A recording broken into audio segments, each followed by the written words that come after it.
Hey there, folks, and welcome back to another episode of the Just Japan podcast. Everything you want to know about Japan.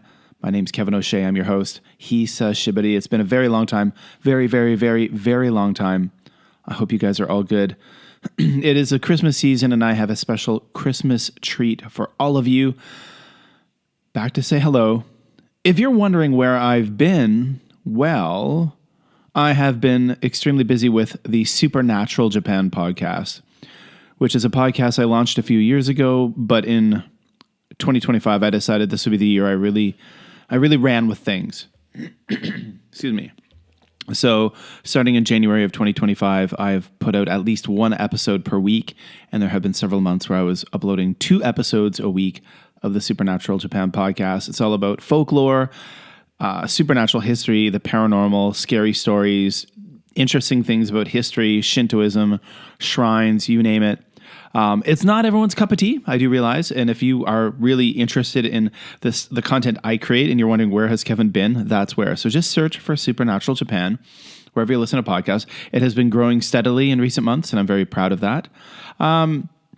If that is also not your cup of tea, I also started in 2025, more recently, a diary-style podcast called the Tales from Kevin podcast, which is where I talk about what I do each week. It's literally like that. It's a diary about my week. And my week as an expat currently based in Xi'an, China. That's where I am at the moment, folks. The whole family and I will be in Japan next week for holiday. We had hoped to pivot back to Japan this year, to move to Japan permanently, but unfortunately, it didn't work out. That's how things happen sometimes, but we'll be trying again and again and again. So what I have for you guys today, and you're going to see this is quite a long episode, is a classic Just Japan podcast Christmas party episode from December of 2016. In this episode, I was joined by Brian Waters, MyTwoYen, on what was then Twitter, now X. He's still active on X and Blue Sky, and Brian's been on basically every podcast I think I've ever done. I also had Jaysan, who is the owner of the company NapaJapan.com. That is a Japanese snack company, still going very strong, based in Hokkaido. Brian is in Fukuoka. And at the time, we decided to talk about having multicultural families. Now, I think their families now, their kids have grown up. Mine are on their way. Their kids were still not grown-ups at that point. Brian is American, living in Fukuoka with a Japanese wife. Jason's Canadian, living in Sapporo with a Japanese wife. And they talked about how they celebrate Christmas and the holiday season as a multicultural family. It was such a great conversation, such a great episode. Listening back to it, I really pine away for those days. You know, with the podcast, I still have a lot of fun podcasting, obviously, but there just weren't people doing something like the Just Japan podcast. There weren't very many anyway. It was and that's why it was so successful back at that time. I did really well. I'd get crazy amounts of downloads per episode, like literally thousands of downloads per episode. Now you're lucky when, you put a year or two into a podcast, if you can get a few hundred downloads per episode or even less. Supernatural Japan is finally entering a place where it is, we're creeping up to after a few weeks, 1,000 downloads per episode. But up until just a few months ago, when I would upload an episode, even after a few weeks, it might just have a little over 100. So it's a real different landscape now for podcasting. I suppose podcasting has become so much more popular, democratized in a way. So many more people are doing it. There are so many podcasts about Japan, so many that are very similar to to Just Japan podcast, that kind of style. I'm definitely not a pioneer, but I'll say when I was doing it, there weren't many people doing it. So I was very proud of it, and still am. And maybe in the future there'll be more episodes coming, new ones. Of course, my love affair with Japan will never end. And we plan to retire there, or at least hopefully live there before retirement and work there. But yeah, so you guys sit back and enjoy this episode. There's even some music in there. It's all kinds of fun. What a great conversation. It is fun. So again, a classic episode of Just Japan podcast for the Christmas season. If you are looking to, I won't add any more to the end of this. So if you want to follow me, look at the show notes. Remember, just search for Supernatural Japan Podcast. I'm all over the place there. And also Tales from Kevin Podcast. I'm still very active in those spaces. The YouTube algorithm has buried me. If you're still wondering where Busan Kevin is, I was consistently making videos for years, but no one was watching them. I'd make a video. I'd be lucky if I could get 50 or 60 views on a video. So taking a little break from that. I still upload shorts from time to time, but just sticking with the shorts. YouTube doesn't seem to like the longer form videos anymore. Yeah. So check this episode out, guys, and enjoy. And I hope you have a very Merry Christmas. I may upload one more classic Christmas episode before Christmas, and I will be with my family in Japan, in Osaka, for Christmas and Shogatsu this year, and I'm excited. All right, guys, sit back and enjoy. You're listening to the Just Japan podcast. Everything you want to know about Japan.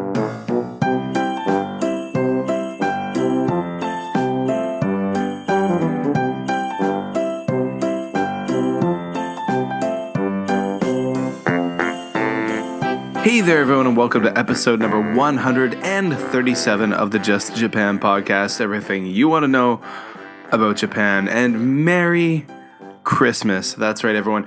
Merry Christmas. Happy New Year. I hope you're all doing really awesome. It's your host, the host of the Just Japan podcast, Kevin O'Shea, and I'm here in Kobe, Japan, recording this weekly episode that's everything Japan.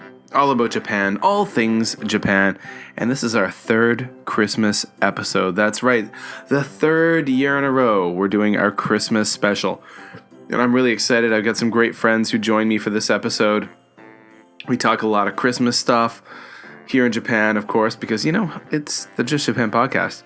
That's right, so we've got friends of the show, returning guests. I've got Brian Waters at MyTwoYen on Twitter. He's been on several episodes before. The CSI guy in Japan, the forensic pathologist, friend of the show, the man who built a house and talked about it. He's on this week's episode, as well as Jaysan from NapaJapan.com. That's right, the one place where you want to go and buy Japanese snacks. Anywhere in the world, you can buy cool snacks from Japan at NapaJapan.com. Jaysan's been on the show several times, friend of the show. We got Brian down in Fukuoka. Jaysan's up in Hokkaido, Sapporo.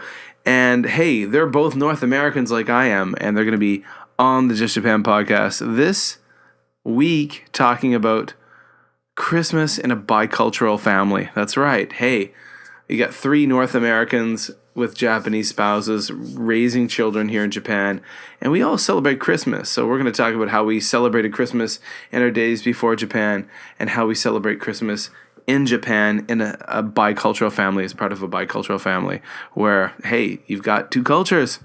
So it's going to be an awesome episode. Looking forward to it. But, you know, hey, like I said, it's the third Christmas episode. I looked it up in the Wayback Machine. Episode 45 of the Just Japan podcast was Christmas in Japan. Excuse me, I will be coughing from time to time. I apologize, but the air quality in Kobe was pretty poor today, with the PM 2.5 level actually marked as unhealthy. Some really nasty pollution that people in China have been suffering from has been kind of blowing over this way, and I've become pretty sensitive to air pollution and air quality. So when the PM 2.5 level gets high, I start coughing like a cigarette smoker, although I don't smoke. So episode 45, Christmas in Japan, and then skip ahead to episode number 92, which was Christmas Party in Japan. And I had my friends Kansai PJ and Andrew Higgins and Molly were on, and we talked about life in Japan at Christmas time. So, this week we got another fun episode. Again, Jaysan and Brian are going to be joining me later on to talk about raising, or what it's like to celebrate Christmas in a bicultural family here in Japan. All right, folks, so of course you can always follow everything about the Just Japan podcast over at justjapanstuff.com. That's our home. Catch the podcast on any major podcatcher, iTunes, Stitcher, Libsyn, SoundCloud. We're there. And all those links will be in the show notes at justjapanstuff.com. Follow me on Twitter at JLandKev. Follow me on Instagram at JaylanKev. Go like the Facebook page. That's right, Just Japan Stuff. Search for us. And you can email me anytime at justjapanpodcast@gmail.com. So reach out to me anytime. Reach out to the podcast, get any questions, queries, anything you want to know about Japan. Always shoot me a question, and I'll try to shoot you an answer back. And I'll tell you, I'm most active over on the Facebook page, over at facebook.com/JustJapanStuff. That's really where I live. But I do spend a lot of time on Twitter these days at JaylanKev, so that's cool too. And, I show lots of pictures on Instagram. So go check them out. Go check them out. So, one thing you're going to hear in this podcast popping up from time to time during my interview with Brian and Jaysan is we talk about KFC in Japan, Kentucky Fried Chicken. And for those of you who are Japanophiles, Japan enthusiasts, you'll know that there is a tradition in Japan of people eating Kentucky Fried Chicken for Christmas, Japanese people doing it. Christmas is not a traditional holiday in Japan. It's not even a holiday per se. It's an event. Christmas is not a day off. We call them red days in Japan. So it's not an actual holiday. Christmas is business as usual. If it's on a weekday, everyone's working. This year, Christmas happens to be on a Sunday. So it will be a holiday. Because of the fact that it's Sunday. But normally, business as usual for most people. I luckily work at an international school, so I'm on holiday during that time anyway. And because of the calendar this year, most, I think, Japanese students are off on Christmas. But sometimes Christmas Day is a day of study. But it is an event because Japanese people love to take events from other cultures and make them their own in a way. I mean, if it's an event that involves giving presents and eating great food and drinking a lot, why not adopt it? But in the mid-'70s, apparently there were some PR people at Kentucky Fried Chicken who, as the rumor has it, overheard foreigners who were coming to KFC stores lamenting that they could not get turkey anywhere in Japan, and that going to KFC felt a bit like Christmas at home. And they took that marketing and they ran with it and said, KFC Christmas. They put together a bucket of fried chicken and marketed it as a Christmas thing, and it just took off like gangbusters. And more than 30 years later, Kentucky Fried Chicken for Christmas is a big deal. And my wife, who is Japanese, talks about how that was a big deal when she was young. Her family would get Kentucky Fried Chicken, and it was, very expensive, but a very special occasion. And they eat it on Christmas Eve because Christmas in Japan is a Christmas Eve event. Traditionally a dating event at that. Traditionally in Japan, it's when couples, young men and women get together, they hang out, they go on dates, they do romantic things. Love motels are very busy. They have a high volume of traffic on Christmas Eve, romantic dinners. And the whole KFC Christmas is something for couples, but also for families as well. So that really took off, and the deal is with the KFC Christmas, it's about 4,000 yen, which if you're Canadian, it would be close to $50. They get the little gift set of a bucket of chicken and a little tiny cake and this and that. But a lot of people love to do it, and you have to pre-order. You're gonna have to order a few weeks in advance, I think, or up to a week in advance. And then you basically stop by a KFC shop and you pick up your pre-order. And if you haven't pre-ordered, you're going to stand in really long lineups, and there's a good chance that you might not get anything because it may be all sold out. And I've witnessed it myself. I've gone on Christmas Eve out of curiosity. I've popped downtown in Kobe to check out a few of the KFC locations. And yes, there are massive lineups outside of them. It's not a myth. It's true. Now myself, I don't do the KFC thing. I actually get a real turkey. You can do it in 2016, 15, 14. You can get a turkey. There's a great shop here called Costco. And I do have an oven, so I'm able to bake the turkey in my oven. So I do it that way. But, it's a cool thing. It's a cool thing. My wife has very fond memories of KFC at Christmas. When I talk to all of my Japanese coworkers, pretty much every one of them have done it in the past, and many have already pre-ordered their buckets of chicken, their special party barrels, Christmas party barrels for this year. So, again, in the interview tonight, with Brian and with Jaysan. You'll hear us talk about KFC from time to time, and that's why. It is really an interesting, fascinating phenomenon. It's a big deal here. And there are, of course, there's even like premium sets. The premium whole roasted set, which is like almost 6,000 yen, which is like about $75 Canadian. So there's like different levels. So yeah, it's a big deal. It's a big deal. So there you go. Another side. And by the way, one thing I have noticed, I've been in Japan for 8 years teaching young children, and I was talking about this today. I was actually at a Christmas party. I'm recording this on the 19th. I was at a Christmas party today with my family and a bunch of my coworkers.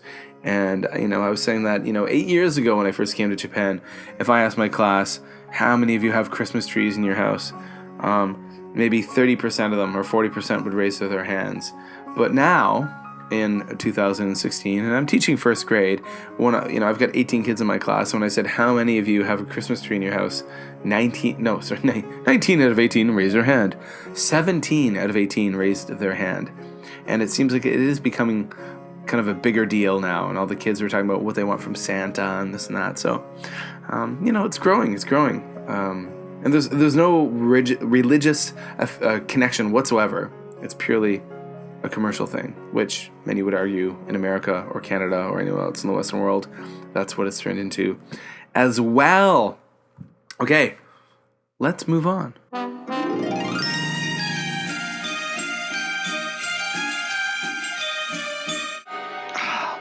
There it is. The holy grail of Christmas gifts, the Red Ryder 200-shot range model air rifle. Ralphie, what would you like for Christmas? Horrified, I heard myself blurt it out. I want an official Red Ryder Carbine Action 200 range model air rifle. Ooh. No. Shoot your eye out. Oh, no, it was the classic Mother BB gun block. You'll shoot your eye out. All right, folks, going to do something a bit different because I'm just feeling festive and happy. I'm going to play some music for you before we get into the interview. That's right. This is a song by John Jaysan, better known as Fat Blue Man on the YouTubes. And back on December 14th of 2008, the Christmas in Japan video was released onto the YouTubes. And I was a part of it. Myself and Kansai PJ are seen in part of this video. Back in the day when I was loving the YouTube community, it was very new in Japan. YouTube was new. It was pre-monetization and AdSense and all of that stuff, and people made videos for the love of making videos. And John Jaysan, who is an awesome guy, he lives in Canada now, but go check out his channel, that YouTube channel, youtube.com/fatblueman, and check out and actually this video was rebooted 2 years ago. There was a remake of it, but the Christmas in Japan video, listen to the song, you'll hear reference to KFC and a bunch of other fun things, all Japan and Christmas. And after that, we'll be having our interview with Brian and Jaysan and myself. So take a listen to Christmas in Japan.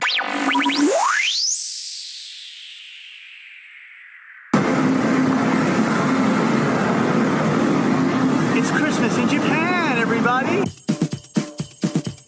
Japan is the country with the best people in the world because they not only celebrate their holidays, they celebrate our holidays. 日本の祭り大好き向こうの祭りもそうすりゃゲットできるんだダブルプレゼント The Christmas cheer like we got here in any other land. It's Santa and it's samurai. Christmas in Japan.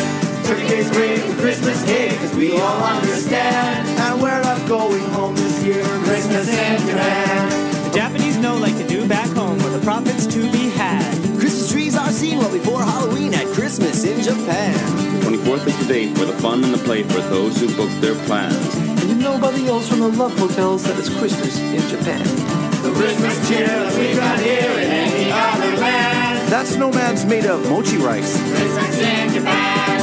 Turkey Day's great with Christmas cake, cause we all understand. And Emily's in a Santa hat. Christmas in Japan. He won't be home for Christmas. He lost his job and his money to fly. It was considered rude when I spewed my food on the boss at the bowling time. The Christmas number 1 this year is the same as the last 10. And I will kill myself if I hear George Michael sing that song again. No Christmas cheer like we got here in other land. That Christmas tree's made of sushi. Christmas in Japan. Turkey tastes great with Christmas cake, 'cause we all understand. They're called Christmas lights, not illumination. Christmas in Japan. It ain't right that the stereotype always gets laid on me, man. 'Cause they would die with no Kentucky Fried at Christmas in Japan. Christmas Day is a peaceful that we wish it more. That's real party in the Emperor's birthday on the 23rd.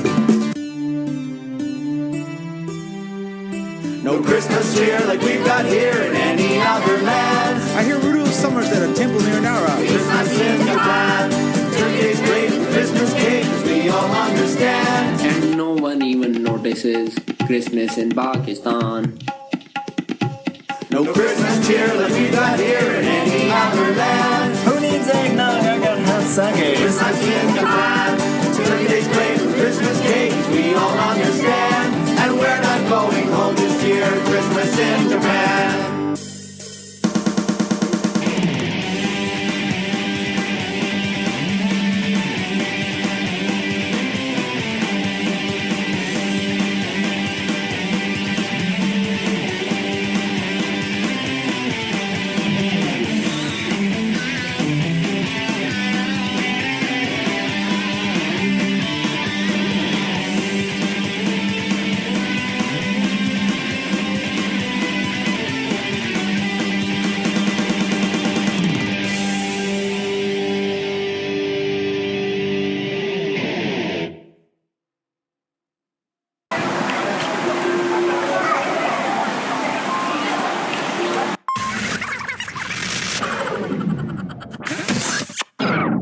Welcome to episode number 137 of the Just Japan podcast. It's the Christmas episode. Yay! Woohoo! Yeah. Right. And we've got two awesome returning guests on the podcast this evening. We've got Brian down in Fukuoka. Hello. Thank you for joining us again. You're welcome. Thanks for having me. Pleasure to have you as always. And we've got Jaysan way up in Hokkaido in Sapporo. It's cold up here. We got lots of snow on the ground already. I'm looking forward to hearing all about that because, I mean, it was about 18 degrees today here. Oh, my God. Yeah, but to be honest, I'll take the snow. Because I live in an apartment and I don't have to shovel. Okay, so so before we jump into the topic, which is talking about being, about celebrating Christmas in Japan in a bicultural family. For those of you who may be new to the podcast, and if you are new to the podcast, hi, thank you for joining us. I'm going to get our guests to give a quick intro about themselves. So, Brian, first of all, can you tell us a little bit about yourself and where you're from and what you do in Japan? All right. Well, my name is Brian. I'm from North Carolina in the States originally and lived in California for a long time, and I've lived in Japan in total about 8 years. I lived 1 year in Nagoya, and then the rest of the time I've lived down here in Fukuoka. And I'm married to a Japanese gal, and we have 2 kids. Nice. And you recently built a home, didn't you? Yes. Let's see. We've been in here almost 2 years. So. Wow. Okay. Yeah. That just kind of puts it in perspective how long I've been doing this podcast, because it seems like it was just yesterday when you were on the podcast talking about having your home built. Yeah, it does. Yeah. It does seem like that. Yeah, that's crazy. Cool. And Jaysan, can you tell the Just Japan podcast listeners a little bit about yourself, where you're from, and what you do in Japan? Oh, sure. Yeah, my name's Jaysan. I'm from Vancouver, Canada. And I came here, what was it? Well, last decade, mid-90s, mid-2000s, I guess you'd call it. Okay. And, I run a company you may know. It's called NapaJapan, and I offer sweets and snacks all over the world. We've got about 500 different items in stock, so it's kind of fun. Come check that out if you want. Nice little plug. No problem. Plug away. And, I've got 2 kids, and they go to Japanese school here, and they're both in junior high school. And we've got cold winters and hot summers. It's quite a nice place to live up here in Hokkaido, in Sapporo. So if your listeners haven't been up to this part of Japan, I highly recommend it. It's a lot of fun. Cool. So, literally, huh? Or does that be cold? So actually, speaking of that, I'm just curious. We've got someone on the island of Kyushu. I'm in Honshu. You're up in Hokkaido. Right now, the current temperature here in Kobe, Japan, is about 9 degrees Celsius. No idea what that is in Fahrenheit. I'm sorry. I apologize to my American listeners.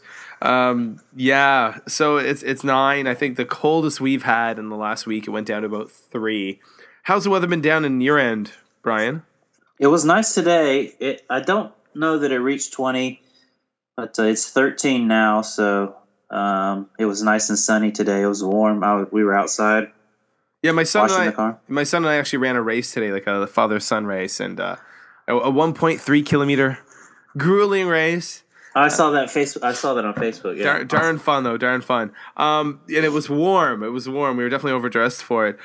So how was it up there, Jaysan? Oh, you guys are just rubbing it in, aren't you? Well, I tell you what, today was the warmest day in a week, and it was a high of 6.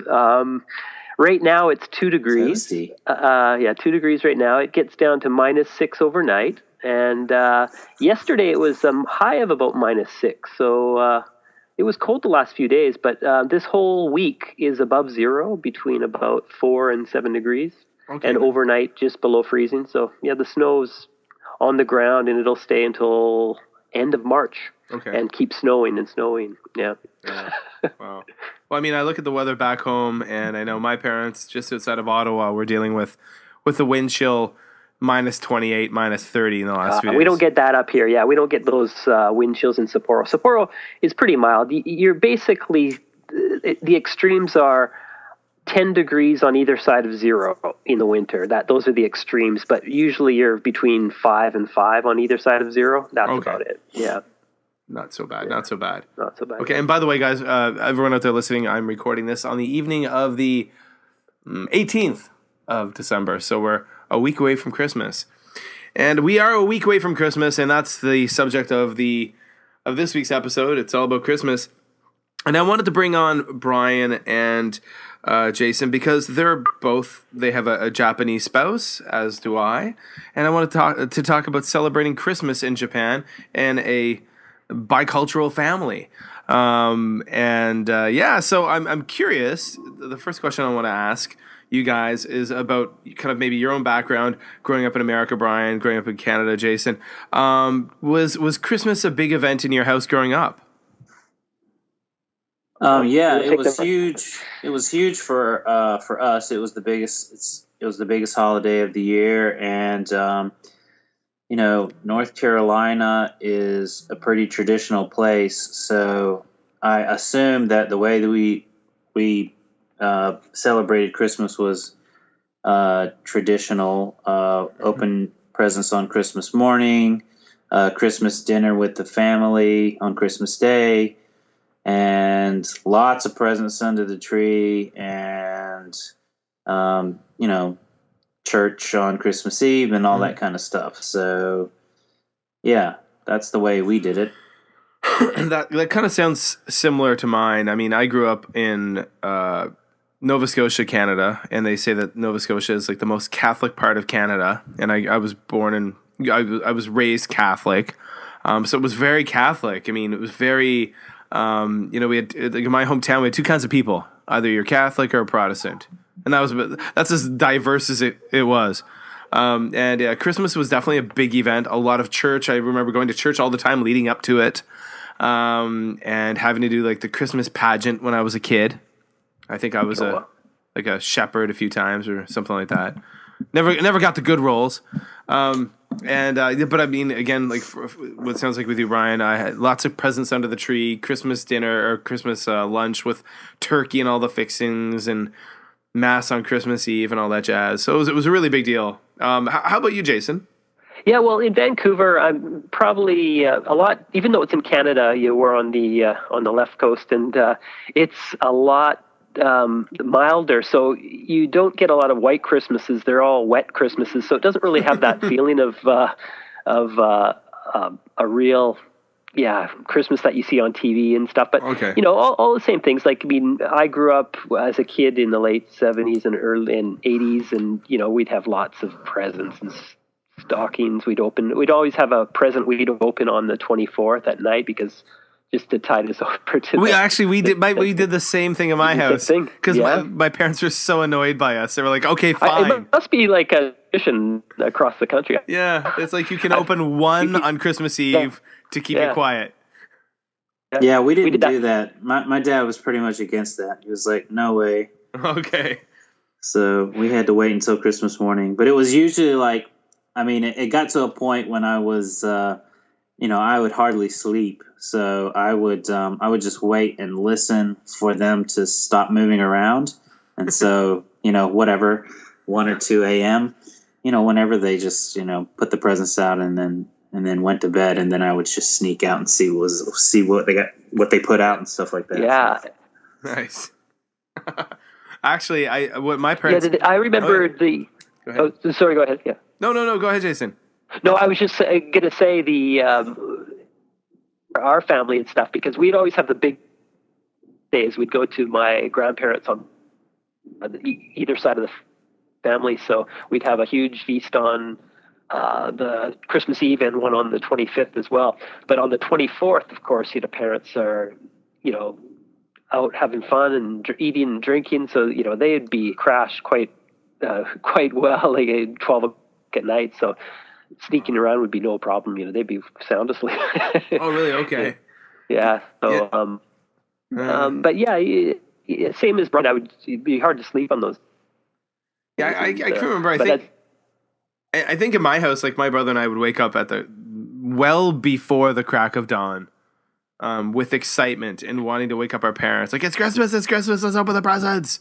So, my parents developed a strategy of getting a big Christmas stocking, and filling it with like snacks, fruit, and a bunch of small toys. And when we'd wake up on Christmas morning, that would be at the foot of our bed. Oh, wow, yeah. Yeah. We never did that. Yeah, ours was always on the mantle of the fireplace. Well, I think the strategy was that so when we woke up in the morning, we would have this big sock filled with a bunch of cool stuff, so it would keep us occupied so my mom and dad could get some more sleep. Oh, there you go. Yeah. Smart. Sad to smart, yeah. It worked, I mean, we'd be just like, I'd be in my bedroom, my brother be in his bedroom for, I think the year they started using that strategy, and I'm using the term strategy because I know exactly what it is now that I'm a parent. They probably got an extra hour or two sleep. Smart parents. Let me ask you guys this. When you woke up on Christmas morning, did you have gifts that were wrapped and then gifts that weren't wrapped? Like the gifts from Santa weren't wrapped, but the ones from, like your other family members or loved ones or something were wrapped? Or was everything wrapped? Everything was wrapped, as I recall, yeah. Yeah, that's how we did it. We always had everything wrapped. And in my house now in 2016, everything will be wrapped, I'm assuming. I'm assuming Santa will wrap again this year. So Brian, you're saying that some of yours weren't, or? Yeah, it reached a point, and I think probably this is just laziness on my parents' part, but it reached a point where maybe one or two of the bigger presents, meaning like the things that we were really looking forward to, were not wrapped. They were just like, maybe they had a bow on them. Oh yeah, They're like this was the one that Santa brought and dropped off, and then there were some other wrapped ones from Santa that was different wrapping paper. And then there was, other ones from my parents or from aunts and uncles and stuff. So. The package of socks, of white tube socks wrapped up, that you never wanted to open. Like, oh, let's close. Did you guys? I'm assuming you guys did that too, filling all the presents. Oh yeah. Of course. Yeah. Like on the night before Christmas, when we could open up the one present, which you could too as well, Jaysan, you would feel and be like, nah, socks, nah, possibly a shirt. Well, I had that scoped out because we'd always have the presents go in about a week before. They'd slowly pile up, so you'd sort of be scoping out underneath the tree. Your head, you would sort of have an idea. Okay, that one shakes. Like, I don't know. I'm opening that one on the 24th. Yeah, my sister got pretty good. I have an older sister. She was really good at, we were latchkey kids, so we'd get home a few hours before our parents got home from work. So she got really good at like just slicing the tape on the present with a knife and just kind of peeking in as much as just to get a look at maybe what was in there, and then she would put another piece of tape right on it. Just you couldn't even tell that anything. So Nice. did you guys both get like in your stocking? And this is something like sort of flipping it to Japan a little bit, because people laugh all the time when I tell them this. But in the stocking, I always used to get a orange, like a Satsuma or Mikan orange, right? And it was a lot of my friends got oranges in their stockings as well. But when I mention it to people in Japan, Japanese people, and they say, "Why would you get an orange in your stocking?" No, absolutely. I always did. Every year. Is it a Canadian thing? Is it American maybe. too? Or? I don't know. I'd get an apple too. Oh, I'd never get an apple. I get an apple and an There's orange. only an orange, like the Mandarin oranges. I don't know. Brian, did you get any fruit in your stocking? Well, no, not usually, but there was this one year, and this was genius. My parents, I don't know how old I was, I can't remember, but it wasn't old enough to where I could see through the ruse. But we woke up, me and my sister, we ran into the room with the presents and the stockings in the tree, and we look at our stockings, and the stockings are full of oranges and walnuts, and we're like, "What is this?" We're like, "What is this crap?" And like we're just like, oh, we were so mad. And then my parents came in and was like, "What's wrong?" I was like, "There's nothing but oranges and stuff in the stocking." They're like, "Oh, well, you don't want them?" And we're like, "No, we don't want this." And then my parents dumped out the whole stocking. The whole bottom half of the stocking was full of like awesome like candy and like little toys and stuff. And we're like, wait, yeah, we'll take it now. A life lesson they're giving you there. Exactly. Yeah. Wow. No, we'd get like I can remember getting like definitely would always have an orange, maybe an apple too, like some toys, some candy, and I get like a copy of like Mad Magazine or Cracked Magazine. Oh yeah, awesome. Rolled up. Yeah. I'm a child of the 80s, early 80s. Did you ever get the Lifesaver books with like, Yes, the Lifesaver books, the Christmas books, where you open it up and there's all the different flavors of Lifesavers. Oh wow! I don't know. Maybe that's a very Canadian moment we just had. Yeah. Okay. There we go. Just lost half. Yeah. And then something like some kind of cool toy, like there would be like a Star Wars action figure or something.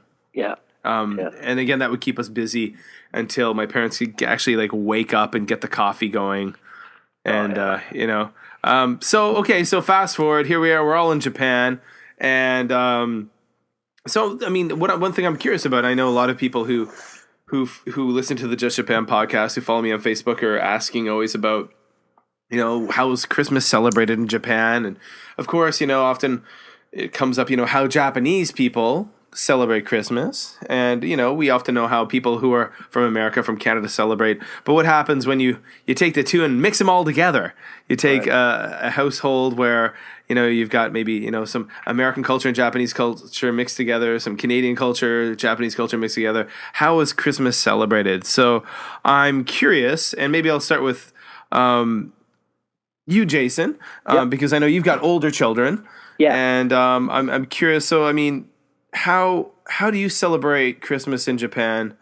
I mean, now I know both your kids are in junior high school, but maybe when they were a bit younger and now? Yeah, well, like I said, when I first came here, they were just in Yochi and like kindergarten age. So it was a big deal for me still too, because, I just come from Canada, and my wife had lived over there for 5 years in Canada as well. So she understood like how everything was celebrated. So we brought that tradition to Japan, and she would make a nice traditional meal, maybe not turkey but chicken instead, but all the fixings like the gravy, the cranberries, and all.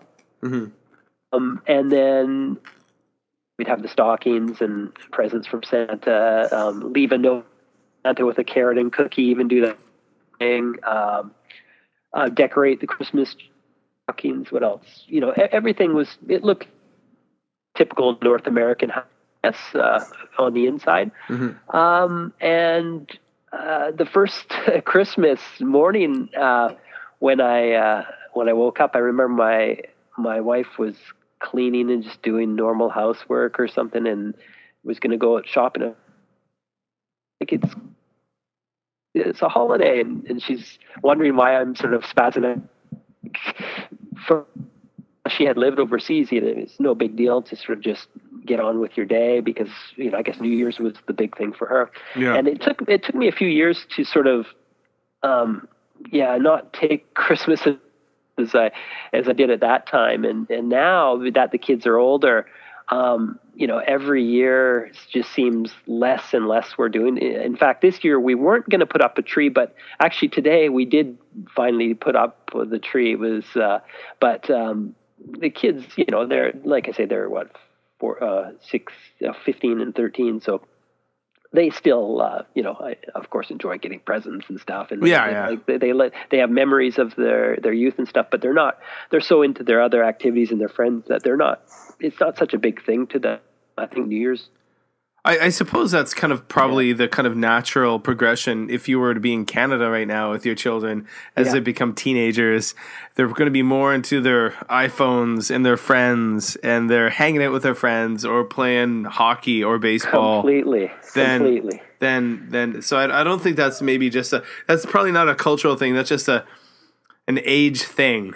Yeah, and as a father or parent or whatever, forever to them when they're like 2, 3, 4 years old. But as you get older, you're a smaller part of their lives, and it's just normal. Like, I mean, I remember when I was a teenager, of course, my dad was really important and everything, but I wasn't doing things with him all these other things going on. Sometimes you have to sort of let them go and do their thing, and it's nice to give them tradition, but let them go. That's what I said.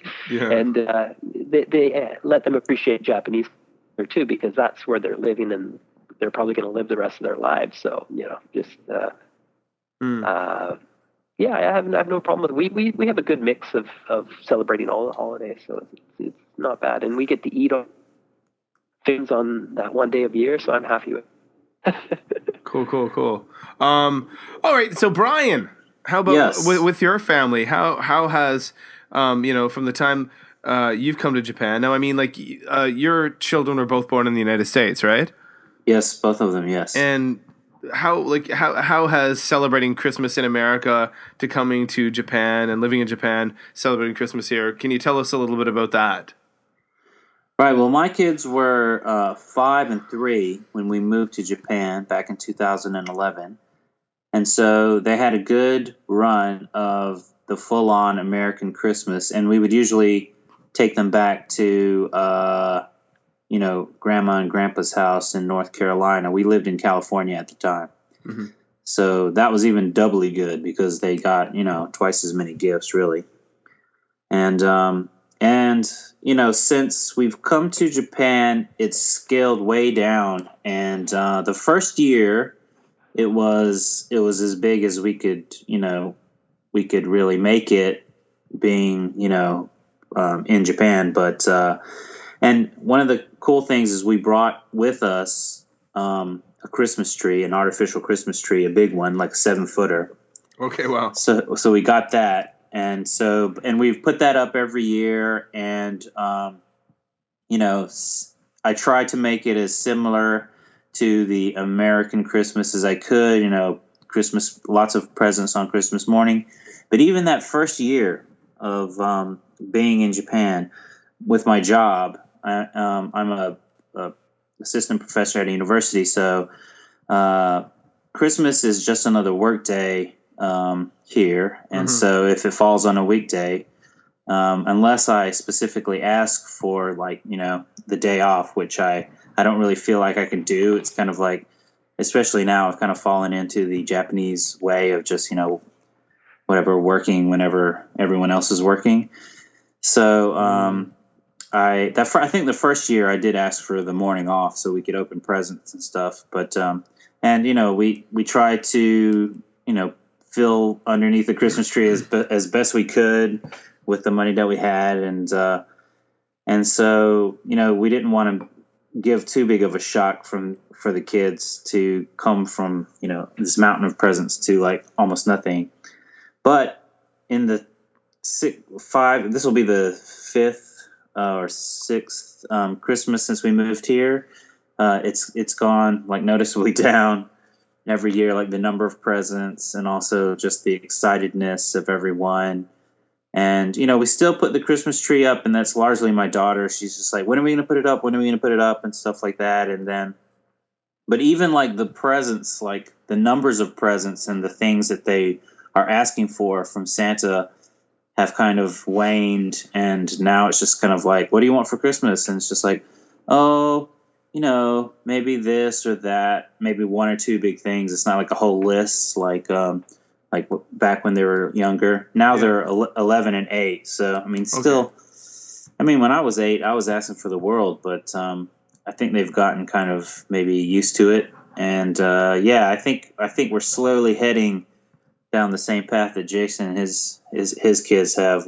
They're busy with their lives, and Christmas is not as big of just a whole cultural like phenomenon like it is in North America. So yeah, and do you find, Brian, that like even yourself, like you're saying that you're sort of taking on the more of the Japanese work schedule, that you sort of, do you find that New Year's is kind of more appealing now than it was before? Like, because as people are off, it's sort of a peaceful, relaxing day. I find that really New Year's is more exciting to me now than Christmas. I don't know what it is. It's kind of just neat to go to the shrine and it's just a peaceful day. Maybe it's because the snow here and it's kind of a wintry scene. I'm not sure what it is, but it's kind of a peaceful and yeah.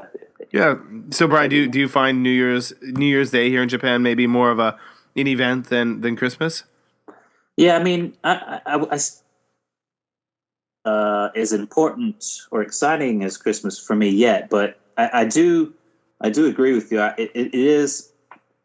It does feel like that kind of a holiday here in Japan, where just everyone's off and you get to spend time with family, and then like I do enjoy New Year's Eve and New Year's Day here in Japan a lot. Like on New Year's Eve, I'm always watching Kohaku, and then like me too. Yeah, I live tweet go to and live tweet it. It's so fun to live. It is. Yeah. It's a blast actually. If you're gonna be home, you might as well drink some booze and live tweet Kohaku. Yeah, so you get 3 sheets to the wind, and then you're just making fun of all the Japanese celebrities with your foreign friends on Twitter. It's awesome.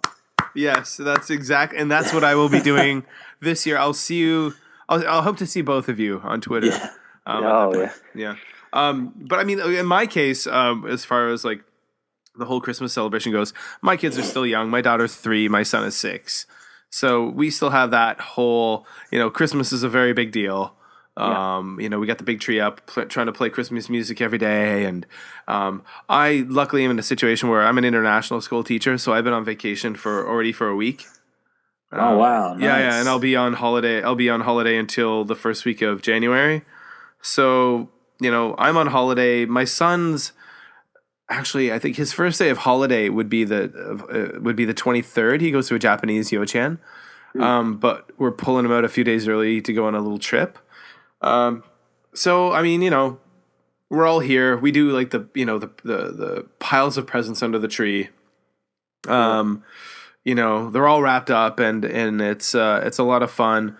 I suppose, the fact that I work at an international school, I work with a lot of foreigners.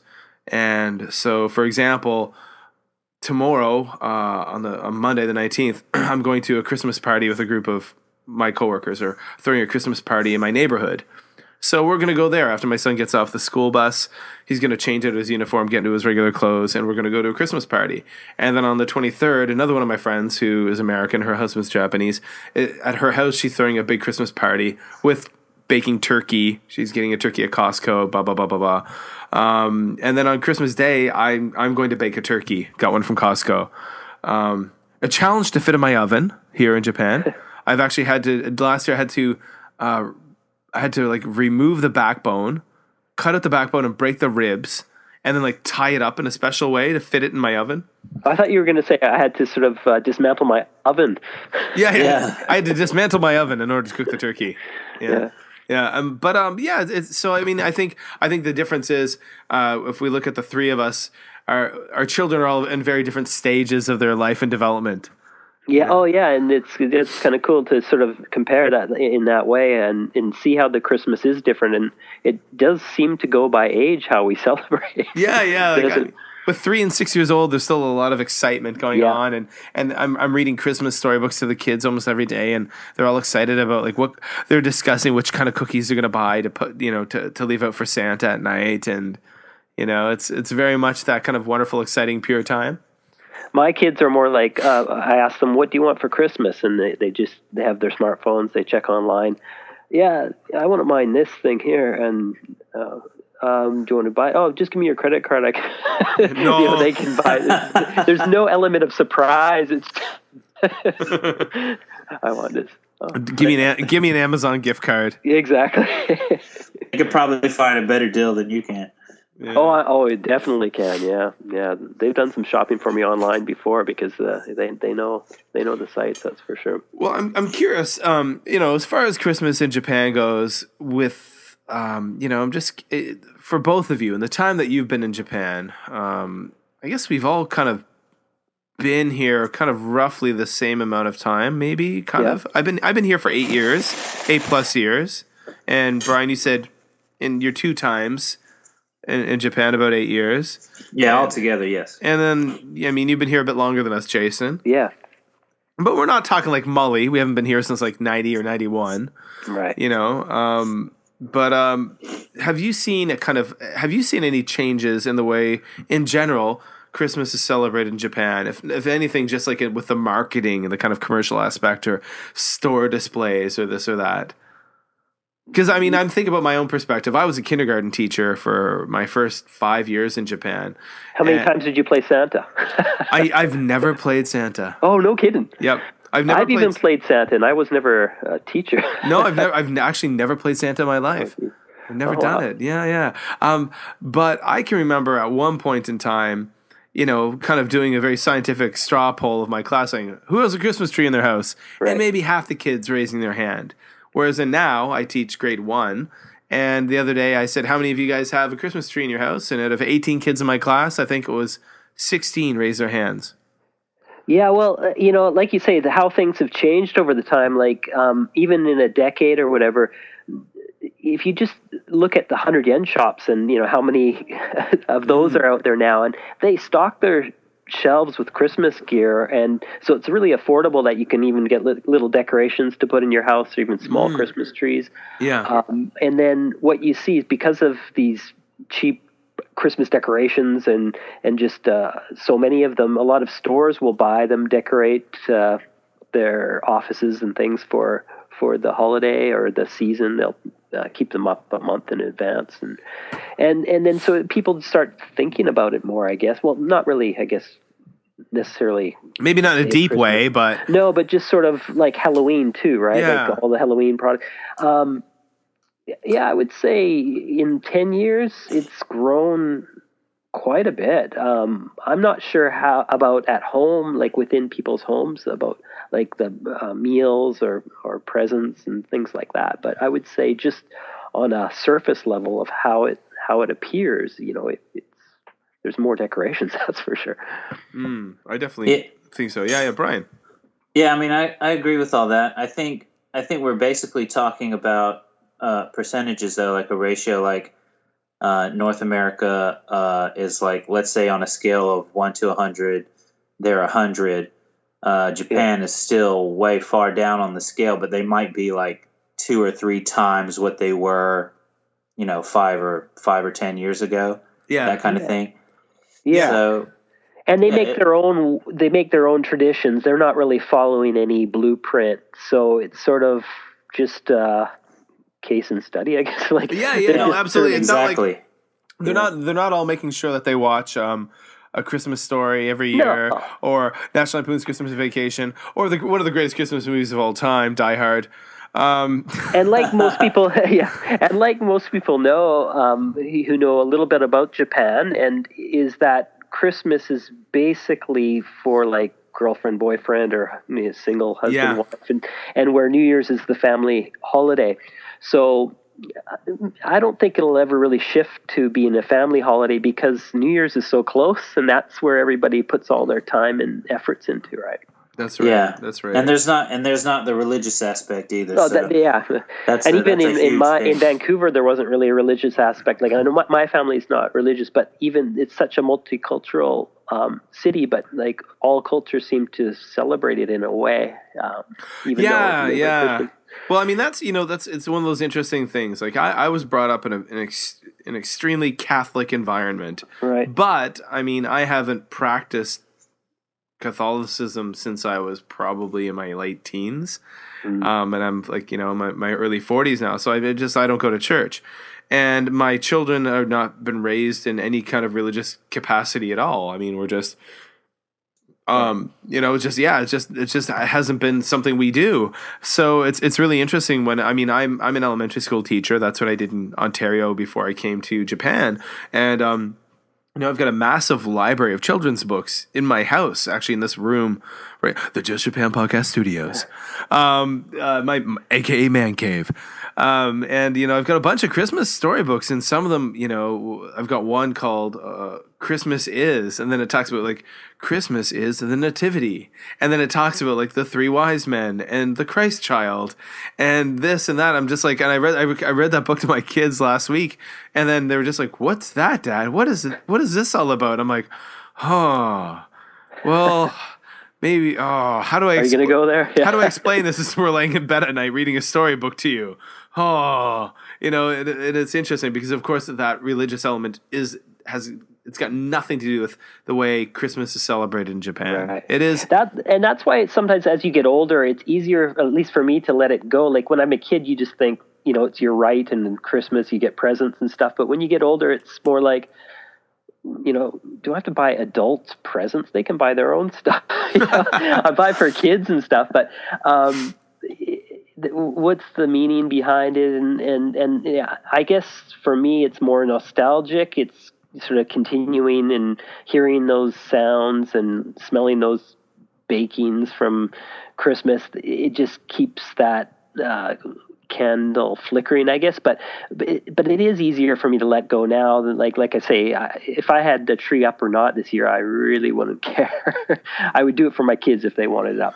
I think maybe I have a different kind of angle, a perspective on it. I don't know, maybe just everyone's different, right? We're all apples and oranges. Sure. But I mean, I can remember even like when I was single and when I was living in Korea by myself in a little apartment working there as a teacher, I would always put up a little Christmas tree, and even though I was all by myself, a little Charlie Brown Christmas tree. Okay. And I gave Christmas cards to a bunch of my coworkers the other day. I don't know. I took the time. I sat down at night alone in the Just Japan Podcast Studios and wrote a bunch of Christmas cards. And I was just like, well, why not? But, again, once the kids get older, who knows how it will change. Yeah. So, okay. So, we've already talked, this has come up a few times, already about New Year's. So, it's still the holiday season, we got the Christmas and the New Year's, but like you guys, I think we can all agree. Cause I completely agree with you, Jaysan, when you said that, Christmas in Japan, and I'm going to use air quotes here, so I have to say that because you can't see podcast listeners, is traditionally in Japan, it's a couple's holiday. Right. And because it's something that's pretty new, but it's essentially, and that's the 24th of December is really when Christmas is celebrated. Christmas Eve is the big day, I think, for couples, from what I gather. Right. But so it's a couple's holiday. It's a dating holiday. But Oshogatsu, New Year's, that's the family holiday. So can you just tell us a little bit about how your families celebrate Oshogatsu, New Year's, here in Japan? I'm going to start with you, Brian. You've already alluded to a fun thing that I do on New Year's Eve.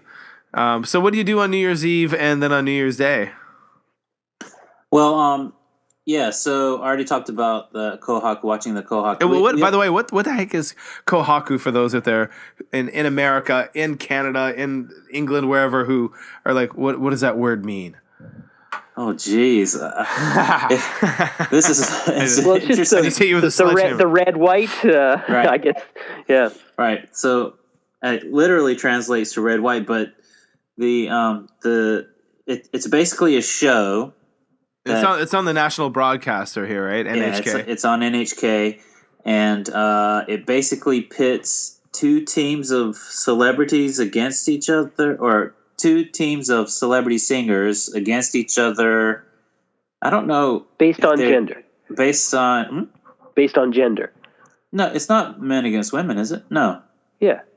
It is? I'm pretty sure, isn't it? I don't watch it. I think so, yeah. Okay. Is it? I'm trying to think. No, I'm confused. I'm thinking, is it really? Yeah, maybe I'm drinking too much during. No.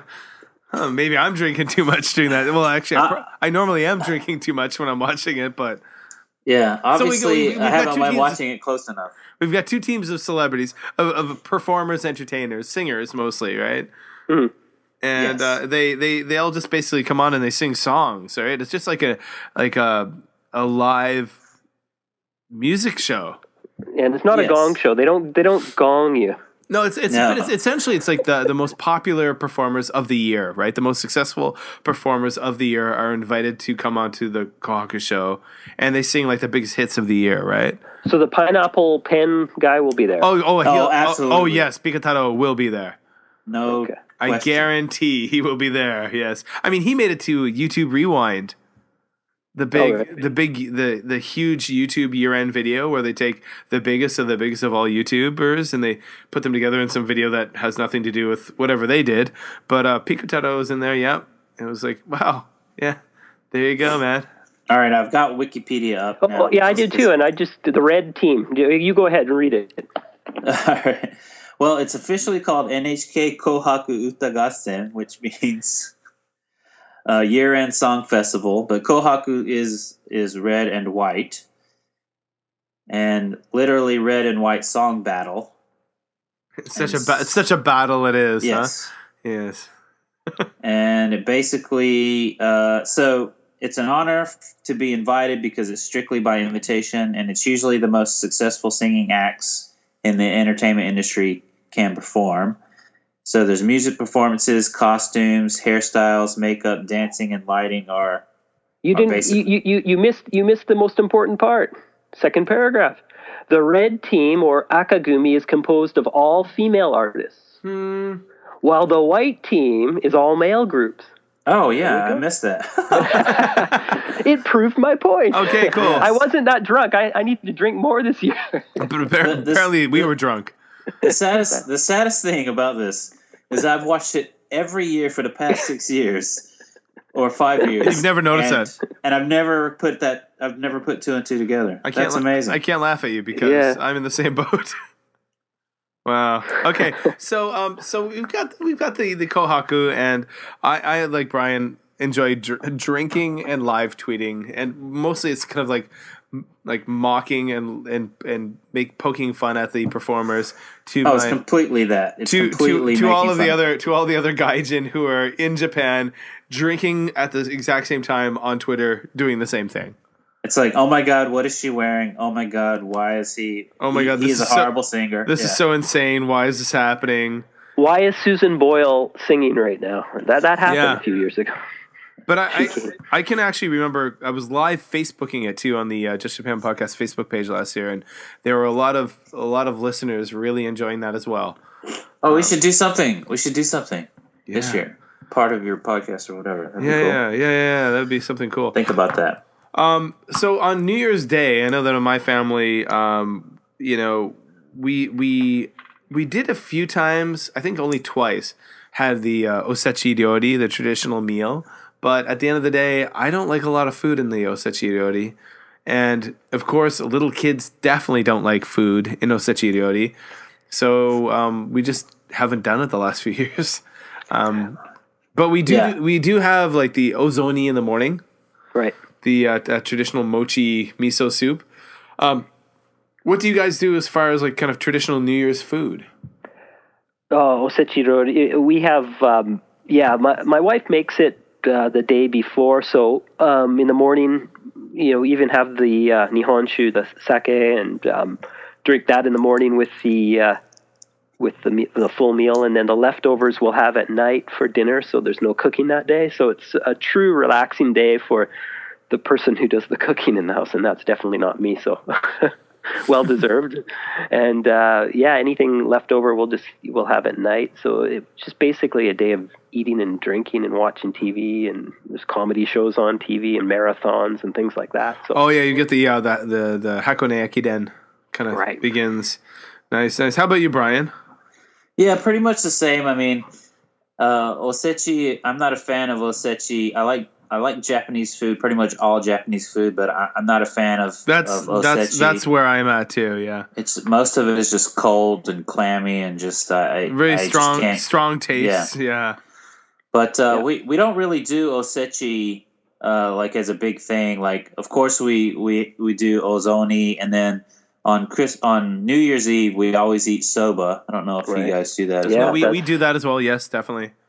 And then typically in the past we would get together at one of my wife's aunts or uncle's places, and then have a big feast. And it's not osechi; it's just like sushi and just tons of great food and just beer, and just you basically drink until you take a nap, and then you wake up and then you go home. It's really, really great. And then nice.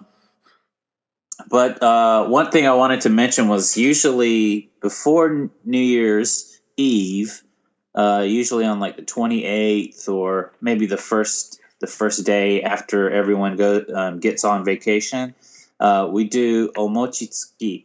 We do mochitsuki. You actually do that? So the stuff, the ozoni you eat, is got omochi that you've made? Yes. Yeah. Oh, wow. Exactly. Yeah. So my wife's family, a lot of them are kind of in the agricultural trade. Okay. Yeah, they live kind of out in the country. So we go there, and they have the big stone bowl, and they have like this contraption that basically takes the steamed rice and then it kind of like pre-works it into like a mochi-ish ball before you put it into the big stone bowl and hit it with the wooden hammers. Nice. Yeah, cool. So so I'll do that again on the 28th this year, and it's usually me and one of the other younger son-in-laws that basically do most of the pounding, which is very tiring, and my arms can't move my arms the next day, but it's all good. And then they make tons of mochi, and they do kinako mochi and just regular mochi, and then they make kagami mochi and yoyogi mochi and all these different types. Wow, of stuff. Sounds really good. The one thing I love yakimochi with soy sauce. Oh, that's good. Summer festivals have that out on the street. That's good. Yeah. I guess we kind of, my wife's family are from Osaka. We don't have quite that agricultural connection with the immediate family, but we do kind of more of a modern oh no, my brain just stopped working for a moment. The mochi pounding. We do the mochitsuki. We do. We have a machine in our house that is a bread maker, and it's also a mochi maker. Oh wow, dual purpose. It does both. So you can make bread and bake bread, and we make incredible bread because we buy lots of great whole wheat flour and graham flour at import shops. And it doubles as a mochi pounder, mochi maker. So we will make our own mochi, but we use a bit more of a high-tech machine that involves no pounding, no tired arms and stuff. Yeah, the modern way, but still, it all tastes good in the end. Exactly. The one thing I was going to mention that I don't know if a lot of people are aware of, but recently in the last 10, 20 years, probably, public gatherings of Happy New Year and big horns and yelling and screaming, they happen a lot more in the cities these days, but a long time ago, you didn't really see that so much. So when I first came here and it turned 12 o'clock on New Year's, I was about to, let's get the spoons and the pots and start banging out the window, but nobody does that type of thing in a neighborhood over here. It's there's no noise in your local neighborhood. Oh gosh, yeah, nothing. There will be. You'll hear the if there's a local shrine near around you, you'll hear the bell being rung. Or if you're in the downtown core of a city, there'll be a public gathering. And where there's like the nightclub area where all the bars and stuff with are. the countdown and everything. But really, there's not much hoopla to that actual turning of the clock to 12 o'clock, other than maybe at the shrine. And I think the most important thing to a lot of people is that first morning sunlight of the the first sunrise of the new year. Subtle sunrise, yeah, that's a really a lot of people go to the thing. beaches for that. I know, like here in Kobe, we have the big beach here is called Suma Beach, and a lot of people will go to Suma Beach to see the first sunrise of the new year. Yeah, that's a really important thing for a lot of people, and it's kind of neat tradition, I think. Yeah, I agree. But yeah, definitely, like at midnight, if I stuck my head out of my apartment window, it's silence. Now, mind you, where I grew up in rural Nova Scotia, what happens is everyone's getting drunk, and at midnight on New Year's, they all go out with their friggin' shotguns and rifles and start shooting. They all start shooting their guns up in the air. Wild West you lived in, man. So you'd just be like, I'd be in my house as a kid, and you just hear the bang, bang, bang from all around as like people are shooting their guns up in the air. And like, they're hammered. So it's just like, oh God. You don't even get that in North Carolina where I'm from. Oh, rural Nova Scotia, Canada is probably pretty darn close to North Carolina, but as far as culture goes, but yeah, we take, and we don't. I mean, we don't have a lot of guns, but those who had them would definitely shoot them up in the sky. Very interesting. All right, guys. So Christmas in Japan, it is the Christmas season. Will you both be working on Christmas Day this year? No, it's Sunday. It's Sunday this year, isn't it? But you know what? You can still ask it because I'll be working. Well, I guess I work from my home. I have you own a business, right? Yeah, so it's 365 days a year, but it's it's flexible. It can answer emails and stuff. The post office will be open actually on the 25th, so I'll be able to ship things out even on that day if I choose. Oh. So yeah, everything will be steady as she goes. Which actually, by the way, before Brian, you answer that, that just reminds me, the last couple of years, I think last year especially, I live in such a little bubble in my little Christmas world. Right. Where I woke up on Christmas morning, the kids are there, and I had the presence of the tree and the music, and the kids open the presents, and it was like, it's Christmas, and it really felt like I was back in Canada. And then I had to get something at the Conbini, and I walk out the door, and I went down to the Conbini, and it's just like, it was a weekday, I believe, and like the post office is open, and people are going in and out of the offices, and just everyone's around. I'm like, what's going on here? Why is everyone around? And I realized, oh, that's right. When it comes down to it, in Japan, Christmas is just another day. Right. But yeah, so Brian, will you be at home with the family this Christmas Day? Actually, it's funny. We were talking about how the kids are getting older and they're getting into their own like little worlds and stuff like that. And both of my kids will be on Christmas morning or Christmas Eve and Christmas morning. Actually, they leave on that Friday, the 23rd. They'll be at a swimming camp for 3 days. So Christmas morning will be no kids, but that combined with I am on call for work, which we've talked about what my work is. So there may be a call that comes in. By the way, Jaysan, are you familiar with Brian's work? Oh, I just heard you said assistant professor. Is that what you were saying? Yes. But what are you a professor of, Mr. Brian? So I work in the forensic medicine department, and so. Oh, okay. I remember that you were. Yeah. Okay. Now I'm putting two together. I once used the kind of clickbaitish title of CSI in Japan. Yeah. Okay. Now I'm putting. I remember you on the podcast, but I'm trying to remember which episode. But now I totally remember. Okay. Yeah. Friends. Yeah. Right, so cool. It could be possible that on something Christmas goes down. Morning, morning, I might be in a room with a corpse, right? Doing something. There you go, everyone. Merry Christmas. Merry Christmas. Merry Christmas. Mr. Waters. So who? You know what? Those are words I've never said, and as an elementary school teacher, I hope I never say those. On Christmas Day, I hope I'm in. No, I don't hope I'm in a room with a corpse. But so. Yeah, interestingly enough, when you mentioned like with your kids at the camp, my son, his kindergarten was offering a ski camp, and then when my wife said it would be Christmas Day, he wouldn't be there. He'd be away for like Christmas Eve, Christmas Day. I was like, heck no. And the reason why I said that is like my kids are still really young. And I'm like, I've only got like a few more years with them while they're really young to really kind of have these moments. And I was thinking more of myself than anyone, being a selfish dad. How did he feel after? Do you think he doesn't care either way? He didn't care either way. No. He was just like, Christmas. He was more. He would much rather be home for Christmas and like Santa's presents and stuff. Yeah. At this point, now mind you, he's only 6, right? So in a few years again. He'd probably be like, Dad, what the hell are you doing, man?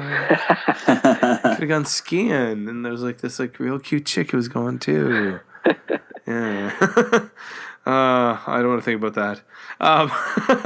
But yeah, okay, guys. Well, thank you so much for joining us on the Christmas episode of the Just Japan podcast. Hey, no problem. Yeah, it was awesome. Thanks for having us. So I'm curious, actually, before we go, I'm going to, of course, all of the links that we talk about tonight will be in the show notes. Everyone out there listening over at justjapanstuff.com. Under episode 137, holy crap. I think, Brian, the first time you were on was more than 100 episodes ago. Yeah, the first episode I was on, I think I was on pretty early. But, I think you were like pre-20. Yeah, number 11, I think, was that the was first one. Holy crap, wow. Long time ago. Cool. Yeah. Go back and listen to that one. Mm-hmm. It's a good one. And you were on that one, and you were on I don't want to try to remember you, of course, talking about your house. Right. And there've been others. Yeah, me and Molly were on the Married to Japanese Wife one, and then I've been on a few times. It's always fun. And Jaysan, this is your 3rd or 4th time on as well? Yeah, I think it's 4th, maybe? the 4th time now. Yeah. It's awesome. Yeah. Yay. Very good. Yes, cool, guys. Well, Brian, where can people find you on the social medias with an S? Is that a plural? Wait, no. Where can they find you on social media? All right, I'm MyTwoYen on Twitter. That's where I'm probably most active. Yeah. And you can go there, and then there's a link to my blog about building a house in Japan if you want to check that out. Cool. And that's about it. So again, go to at MyTwoYen on Twitter. At MyTwoYen on Twitter. That's right. You got that, huh? You got that joke there, huh? Okay. We use cents in both of our countries, but in other countries maybe they don't know. Okay. So, and Jaysan, where can people tell us about NapaJapan? Oh, recently, here's plug time. Tell us what is, because I know that a lot of the listeners are people who use NapaJapan. Yeah. But for those who may be new to the podcast, what is NapaJapan.com? Oh, basically, it's your one-stop shop for all types of snacks, candies, beverages, not like sodas and things like that, teas and coffees, just all the type of fun snack foods, limited editions, unique flavors.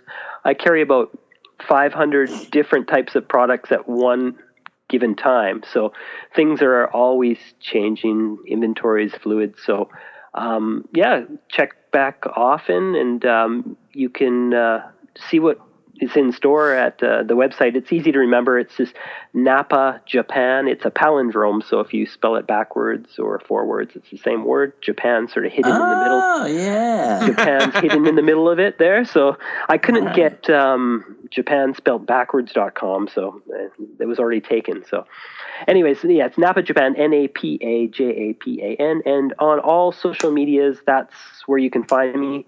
I'm probably most active on Instagram, sort of showing a lot of the new products that come out almost every day, it seems.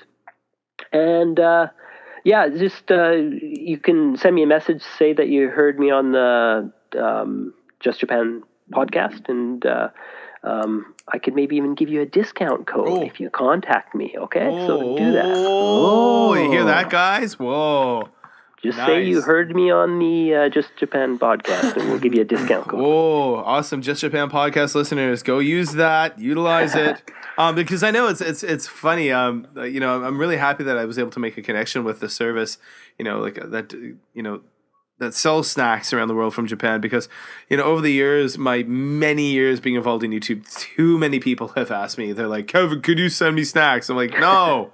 And then hey Kevin, this I'll post something on Facebook like, oh, this snack's out, or this new kind of Pepsi, and they're like, could you send me one, Kevin? No, I can't send you one. Like, the logistics is pretty hard to get so many different. There's just thousands. It's just also like they're not sending me money. They're just asking, they're just asking me to go out and buy them something and mail it to them. I'm like, I can't afford that. And then the postage is not cheap. Exactly, and like having to go and like buy a snack and then package it and send it to someone I don't know and spend money buying it. And no, I don't make that. I'm a teacher, for gosh sake. And I've got little kids I've got to feed. I can't be feeding snacks to people out there. But what's been happening recently, when people do send me those messages, I'm like, I can't send you something, but go to this, and I send them a link to go to NapaJapan.com. Oh, thanks for that. Yeah.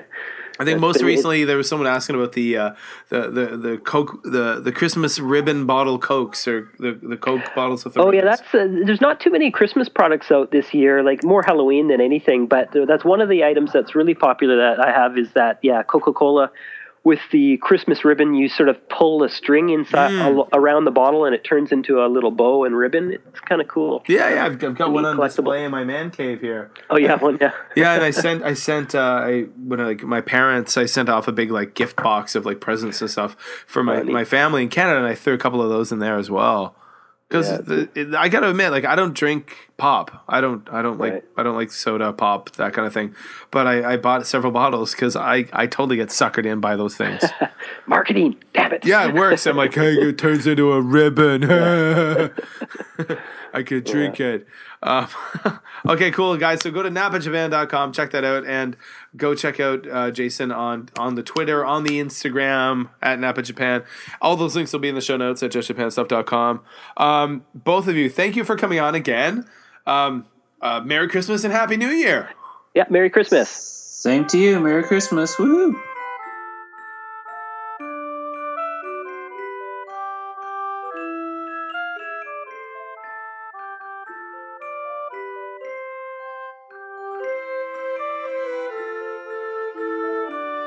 All right, I want to thank Brian and Jaysan for taking the time to stop by the Just Japan podcast. Of course, you can find Brian on Twitter at MyTwoYen, and Jaysan on Twitter at NapaJapan. Go find him on Instagram at NapaJapan. And of course, NapaJapan.com. NapaJapan.com, the place where you go to buy snacks. You want to buy Japanese snacks? Don't ask me for them, guys. Don't say, hey, Kevin, can you send me snacks? Because I don't got money, and I'm not a shop. But you can go to NapaJapan.com and buy snacks from Japan, and they'll be sent to you wherever you live in the world. So, Brian, Jaysan, thank you so much for taking the time to stop by the podcast.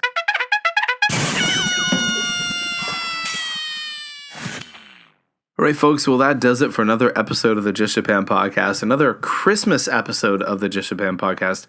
Merry Christmas, everyone. You guys are awesome. You're amazing. Episode 45, episode 92, and now episode number 137, the 3 Christmas pods of the Just Japan podcast, and I'm looking forward to number 4 next year, guys. So that's it. It's great. This is not the last podcast episode of the year. There's definitely going to be a New Year's one coming after this, and hopefully a little bonus one in between. There will definitely be 5 for sure. I'm hoping to get 6 in there as well with a little bonus pod. So we'll see. Yeah, it's been a wonderful year for the Just Japan podcast. You guys have been really fun to interact with on the Facebook page and on Twitter and stuff, and it's been really great to have so many amazing, wonderful listeners listen to the show, chat with me. Send me more emails, guys. I love emails. JustJapanPodcast@gmail.com. I don't get enough emails from you guys. Let me know how you feel, what you're up to, and what you want from the podcast. Yeah, it's great. I'm planning on for the rest of my holidays. I'm going to be going to Shikoku for the first time, hanging out there for a few days, doing the onsen thing with my family. Some Christmas parties planned. I was at one today. More Christmas parties ahead. Christmas dinner. Blah blah blah. It's a blast. A blast. Busy though. Busy. Yeah. So that's it, guys. I hope you're doing well wherever you're in the world. I hope you enjoyed the interview. I hope you enjoyed listening to Christmas in Japan. That will be the song to see us out again, twice in one episode. Yeah. So. Wherever you're in the world, I hope you have a wonderful holiday season. Hope you're happy, hope you're healthy, and I will be talking to you again next week. It's Christmas in Japan, everybody! Japan is the country with the best people in the world because they not only celebrate their holidays, they celebrate our holidays. 日本の祭り大好き向こうの祭りもソースがゲットできるんだダブルプレゼント The Christmas cheer like we got here in any other land. It's Santa and it's samurai. Christmas in Japan. Turkey tastes great with Christmas cake, as we all understand. And we're not going home this year. Christmas in Japan. The Japanese know like to do back home where the profits to be had. Christmas trees are seen well before Halloween at Christmas in Japan. 24th is the date for the fun and the play for those who book their plans. And you know by the yells from the love hotels that it's Christmas in Japan. The Christmas cheer that we got here in any other land. That snowman's made of mochi rice. Christmas in Japan. Turkey tastes great with Christmas cake, as we all understand. And Emily's in a Santa hat. Christmas in Japan. He won't be home for Christmas. He lost his job and his money to fly. It was considered rude when I spewed my food on the boss at boning time. The Christmas number 1 this year is the same as the last 10. And I will kill myself if I hear George Michael sing that song again. No Christmas cheer like we got here in any other land. That Christmas tree's made of sushi. Christmas in Japan. Turkey tastes great with Christmas cake, as we all understand. They're called Christmas lights, not illumination. Christmas in Japan. It ain't right that the stereotype always gets laid on me, man. Cause they would die with no Kentucky Fried at Christmas in Japan. Christmas Day is a peaceful that we wish you more. That's real party in the Imperial Birthday on the 23rd. No Christmas cheer like we've got here in any other land. I hear Rudolph Summers at a temple near Nara. Christmas in Japan. Turkey tastes great with Christmas cake, as we all understand. And no one even notices Christmas in Pakistan. No Christmas cheer like we got here in any other land. Who needs eggnog? I got hot sake. Christmas in Japan.